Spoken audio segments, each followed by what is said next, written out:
Hello and welcome back to Unnati IAS. आज काफ़ी दिन बाद फिर से हम लेक्चर प्रोवाइड कर रहे हैं। तो आज के लेक्चर में हम डिस्कस करेंगे कि किस तरह से हमें स्ट्रेटजी बनाना है यूपीएससी के दोनों एग्ज़ाम्स की।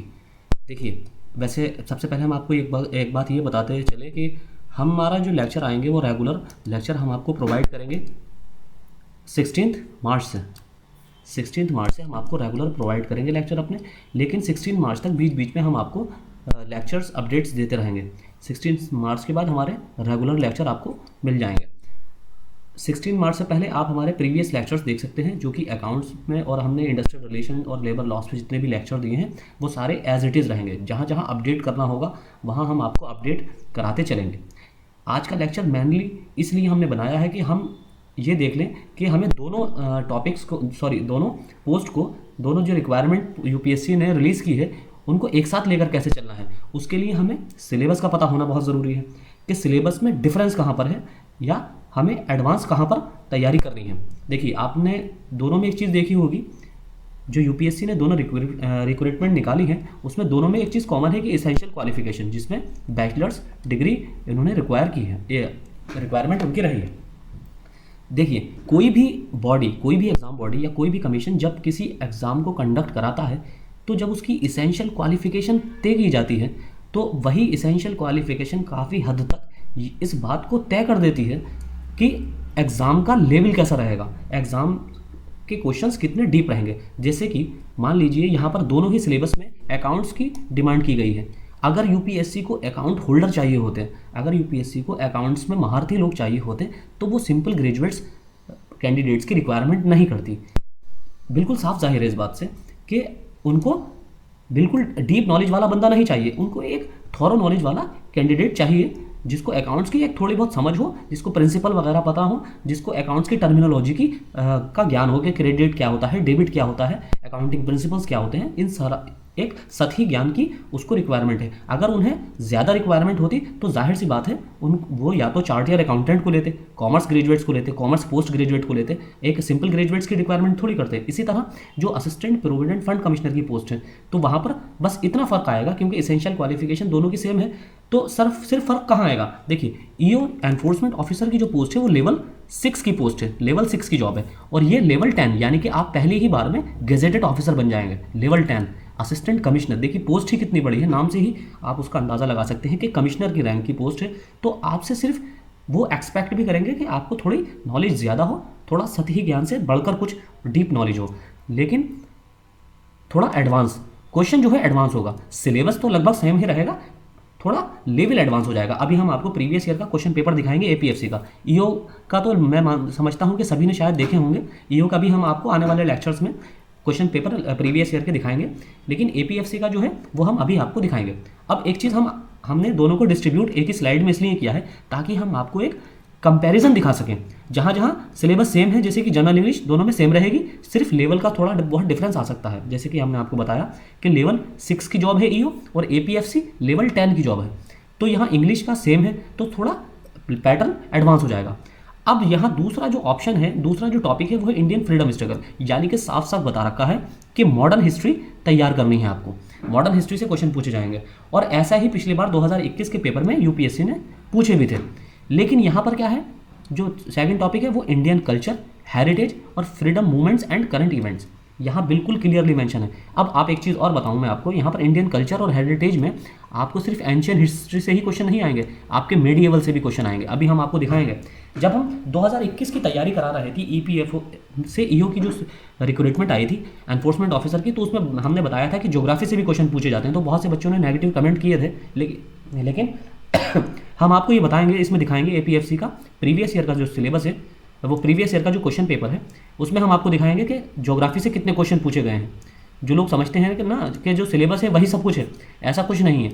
यूपीएससी करंट से लिंक करता है, जैसे कि इंडियन कल्चर है या हेरिटेज है, तो हेरिटेज से रिलेटेड क्वेश्चन, जैसे कि 2014-15 में 14-15 का जो क्वेश्चन पेपर है, 16 का क्वेश्चन पेपर एपीएफसी का, उस टाइम पर बाबरी मस्जिद का जो वर्डिक्ट है सुप्रीम कोर्ट से जो आया था वो बहुत ज़्यादा चर्चा में था। इसलिए अयोध्या जो शहर है यूपी का, तो वहाँ से एक ज्योग्राफिकल क्वेश्चन पूछ लिया गया था कि अयोध्या किस नदी के तट पर है।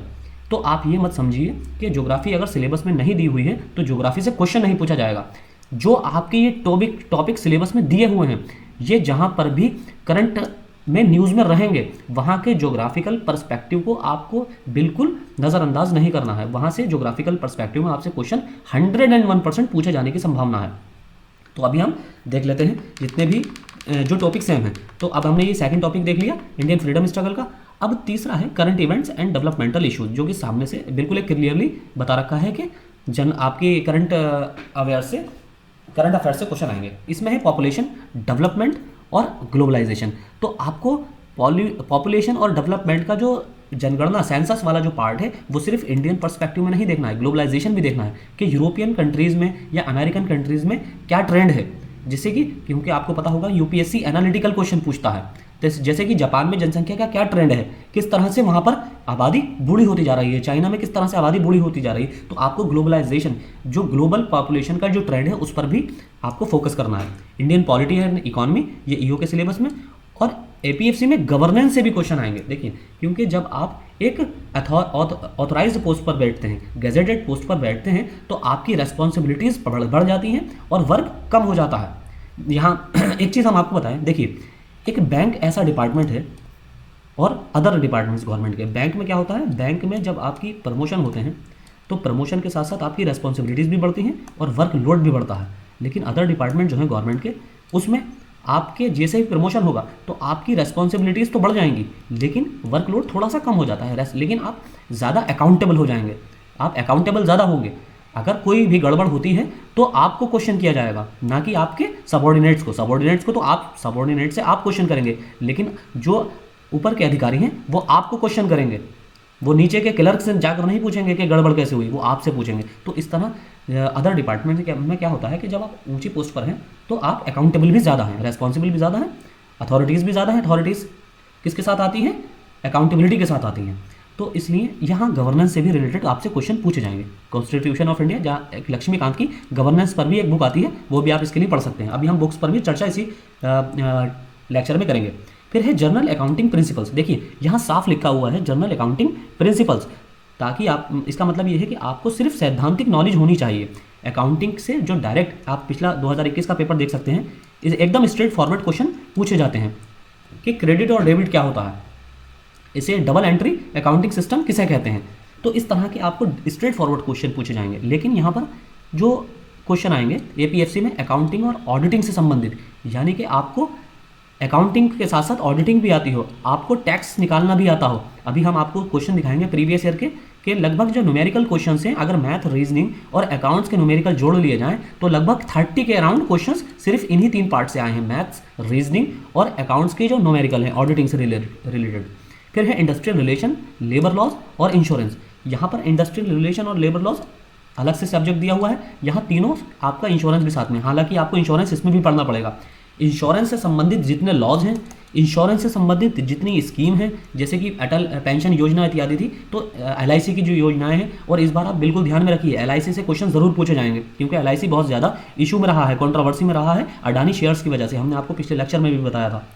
फिर इसके बाद general science and knowledge of computer applications, computer से बहुत बेसिक क्वेश्चन पूछे जाते हैं। लेकिन देखिए बेसिक्स का मतलब ये होता है, यूपीएससी आपसे हमेशा ये एक्सपेक्ट करती है कि आपकी आँख कान खुले हों।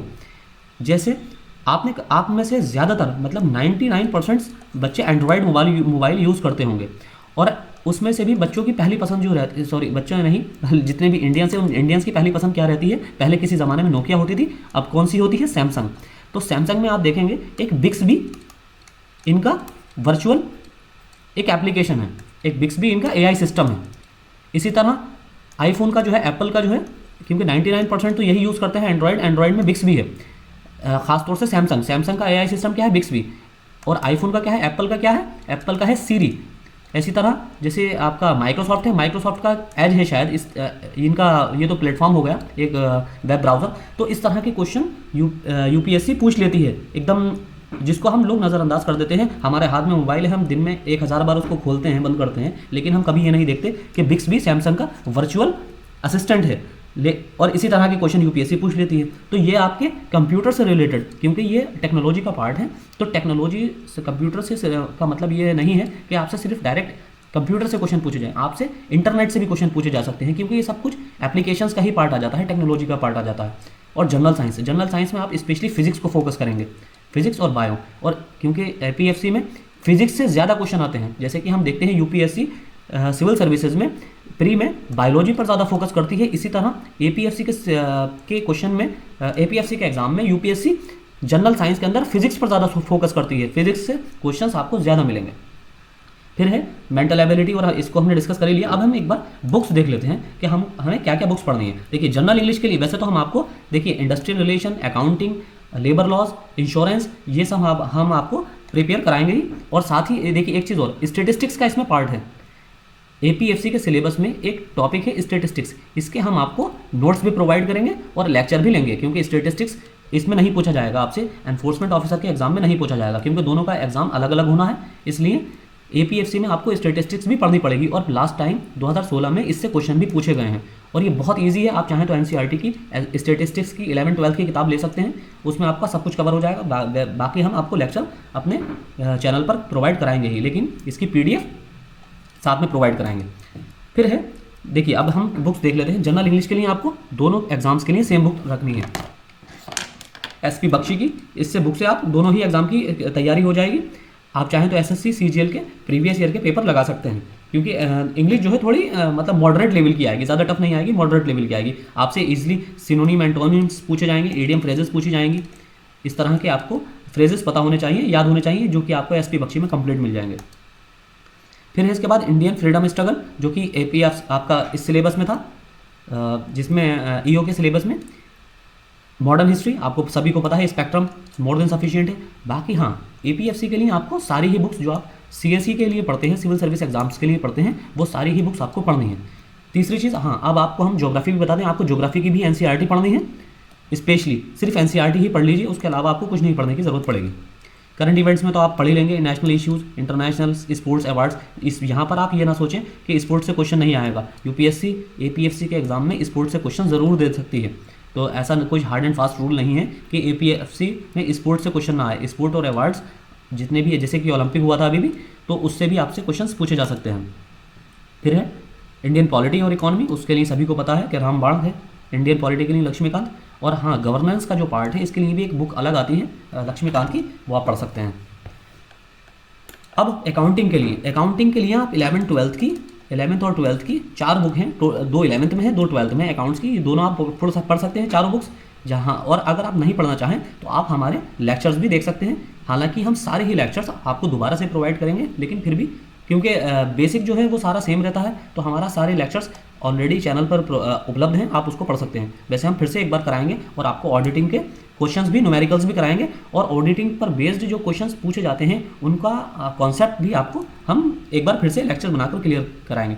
और हाँ, इंडस्ट्रियल रिलेशन की बहुत बच्चों के कमेंट आ रहे थे कि कौन सी बुक पढ़ी जाए, तो हिंदी में, क्योंकि ज़्यादातर बच्चे इस चैनल पर हिंदी मीडियम के हैं, हमसे जुड़े हुए हैं, तो इंद्रजीत सिंह की एक किताब आती है एलएलएम की, सेंट्रल लॉ पब्लिकेशंस की, ये एलएलएम के पास आउट हैं इंद्रजीत सिंह, इनकी बहुत अच्छी बुक है, आप इसको पढ़ लीजिए, ये मोर देन सफिशिएंट है। लेकिन ये इतनी बल्कि बुक, और बिल्कुल इसमें लीगल जो टर्म्स हैं और टर्मिनोलॉजी है, और जो इसकी लैंग्वेज है वो बिल्कुल लीगल लैंग्वेज है, तो इसलिए आपको बहुत से बच्चों को इसको बहुत ज़्यादा बोरिंग लग सकती है, और ऐसा भी हो सकता है कि समझ में ना आए, तो उसके लिए हम रिकमेंड करेंगे कि आप हमारी वीडियोस देख लीजिए, उतनी ही काफ़ी है। वो टोटली हमने जितने भी नोट्स बनाए हैं, जो हम पेड कोर्स में भी देते हैं अपनी पीडीएफ, वो सारे ही नोट्स जो इंडस्ट्रियल रिलेशन और लेबर लॉस के हैं, वो सारे हमने इंद्रजीत सिंह से ही बनाए हैं। आप चाहें तो बुक ले लें, ये बुक शायद 700 या 800 रुपये की मार्केट में आती है, लेकिन इतनी बल्कि बुक है कि आप इसमें थक जाएंगे पढ़ते पढ़ते, और ये पूरे एग्जाम तक कवर नहीं होगी।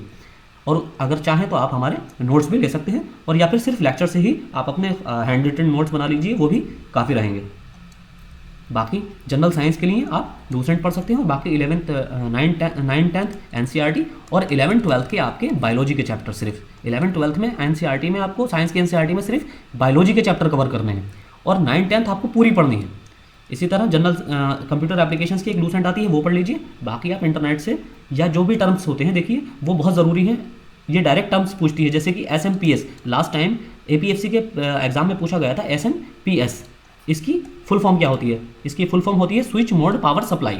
तो ये इन्वर्टर के लिए, इन्वर्टर में भी ये पार्ट यूज़ किया जाता है, और कंप्यूटर में जब सीपीयू यूज़ होते थे जैसे कि डेस्कटॉप में, तो उसमें भी ये पार्ट यूज़ किया जाता था। फिर इसी तरह यूएसबी पूछा गया था फुल फॉर्म। एक बार हम आपको लास्ट टाइम का क्वेश्चन पेपर दिखा दें। देखिए ये लास्ट 2016 का क्वेश्चन पेपर है। इसमें आप देख सकते हैं, देखिए मेडिएवल से क्वेश्चंस, ये है मेडिएवल से क्वेश्चंस। ये क्वेश्चन नंबर 11 आप देख सकते हैं, ये मेडिएवल का क्वेश्चन है कि निम्नलिखित घटनाओं का कालानुक्रम क्या है। पानीपत का प्रथम युद्ध, वियतनाम युद्ध, फ्रांसीसी क्रांति, प्रथम खाड़ी युद्ध, प्रथम विश्व युद्ध। इस तरह से आपसे मेडिएवल से भी क्वेश्चन पूछे जाएंगे और ज्योग्राफी से भी। जो बच्चे समझते हैं कि ज्योग्राफी से क्वेश्चन नहीं आएगा, उनको प्रीवियस ईयर का क्वेश्चन पेपर देखना चाहिए। देखिए भारत में कितने राज्य और संघ राज्य क्षेत्र हैं, क्वेश्चन नंबर 14, ये ज्योग्राफी का क्वेश्चन। पश्चिमी घाट के बारे में क्वेश्चन नंबर 15, एनवायरनमेंट से और ज्योग्राफी से ओवरलैप होता हुआ क्वेश्चन है, लेकिन आप इसको ज्योग्राफी की कैटेगरी में भी रख सकते हैं और एनवायरनमेंट की भी कैटेगरी में रख सकते हैं। Question number 15। Question number 16, Ayodhya नदी, अयोध्या किस नदी के तट पर है। देखिए सारे ये ज्योग्राफी से रिलेटेड क्वेश्चन हैं। तो इस तरह से आपको देखिए जो कवर करना है सिलेबस, वो सिलेबस सिर्फ आपको किताबों से पढ़कर कवर नहीं करना है, आपको उस सिलेबस को अपने करंट जितनी भी न्यूज़ रहेगी उससे भी लिंक करके देखना है। जैसे कि जितनी भी स्कीम्स सोशल सिक्योरिटी से रिलेटेड हैं या इंश्योरेंस से रिलेटेड है, इंश्योरेंस सोशल सिक्योरिटी का ही पार्ट है। जो ईपीएफओ की स्कीम्स हैं, ईपीएफओ का आपको स्ट्रक्चर पता होना चाहिए, उसकी स्कीम्स पता होनी चाहिए जो कि अनऑर्गेनाइज सेक्टर्स के लिए चलाई जाती हैं या ऑर्गेनाइज सेक्टर के लिए चलाई जाती हैं, दोनों के लिए ही स्कीम्स पता होनी चाहिए। और स्पेशली अनऑर्गेनाइज सेक्टर वाली सारी स्कीम्स आपको पता होनी चाहिए, क्योंकि ईपीएफओ में जिस पोस्ट के लिए आप एग्ज़ाम देने जा रहे हैं उनका मेन कार्य ही यही है कि वो अनऑर्गेनाइज सेक्टर की को एक्सप्लॉइट ना किया जाए, उसी का ही उनको देखरेख करनी होती है। तो जो अनऑर्गेनाइज सेक्टर की स्कीम्स हैं, जो लेबर लॉज बनाए जाते हैं, वो स्पेशली इसीलिए बनाए जाते हैं कि अनऑर्गेनाइज सेक्टर में जो लोग काम कर रहे हैं उनका एक्सप्लॉइटेशन ना हो, उसको रोकने के लिए ही ये स्कीम्स लाई जाती हैं और आपका काम भी है ये। इसलिए आपका मेन फोकस अनऑर्गेनाइज सेक्टर की स्कीम्स पर होना चाहिए। वैसे तो आपको सारी ही स्कीम्स कवर करनी है जो आपके टॉपिक से रिलेटेड हो, लेकिन आपको main focus in unorganise sector वाली स्कीम्स पर करना है। अब जो हमारे पेड कोर्स में है वो हम ईओ और एपीएफसी दोनों के लिए अलग प्रोवाइड करा रहे हैं नोट्स। उसके लिए आप हमसे हमारे व्हाट्सएप नंबर पर कांटेक्ट कर सकते हैं 8791538791। अब इसके बाद से जो हमारे लेक्चर आएंगे वो 16 मार्च से रेगुलर लेक्चर आएंगे बीच बीच में, लेकिन हम आपको फिर भी अपडेट प्रोवाइड कराते रहेंगे। Thank you.